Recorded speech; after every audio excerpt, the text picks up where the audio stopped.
যে কোনো প্রতিবন্ধকতা মোকাবেলা করে পূর্ব ঘোষিত তারিখেই ডাকসু নির্বাচন হবে বলে জানিয়েছেন ঢাকা বিশ্ববিদ্যালয়ের উপাচার্য অধ্যাপক ডক্টর নিয়াজ আহমদ খান। রাতে বিশ্ববিদ্যালয়ের সিনেট ভবনে সংবাদ সম্মেলনে এই কথা জানান তিনি। ডাকসু নির্বাচন একটি চ্যালেঞ্জিং প্রক্রিয়া উল্লেখ করে বলেন, শিক্ষার্থীরা পাশে থাকলে সব চ্যালেঞ্জ ও সংকট একসাথে মোকাবেলা করে সুষ্ঠু পরিবেশে নির্বাচন অনুষ্ঠিত করা সম্ভব। গতভাবে আমাদের যে স্থগিত হলো প্রথম আমাদের রিটের শুনানির মাধ্যমে মহামান্য আদালত যে আমাদের নির্বাচনটি কিছুদিন স্থগিত করেছিল, পরবর্তীতে চেম্বার জজের মাধ্যমে আমরা তার প্রতিকার পেয়েছি।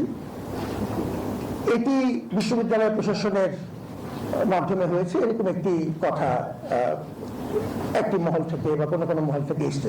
এই ধরনের অবান্তর হালকা কথাবার্তা বললে অসুবিধা হচ্ছে যে অপ্রয়োজনীয় বিতর্ক তৈরি হয় এবং আমাদের এই মুহূর্তে ঐক্য ধরে রাখা একান্ত দরকার। ডাকসু নির্বাচন একটি চ্যালেঞ্জিং প্রক্রিয়া এবং এই বিষয়ে কোনো রাগঢাক নেই। একটি চ্যালেঞ্জিং প্রক্রিয়া, অভ্যন্তরীণ বহিস্থ বহুমুখী বাধা বিপত্তি আসবে এবং আসছে। কোনো কোনো ক্ষেত্রে আমরা যতদূর আশঙ্কা করেছিলাম তার চেয়ে পরিস্থিতি ভালো আছে।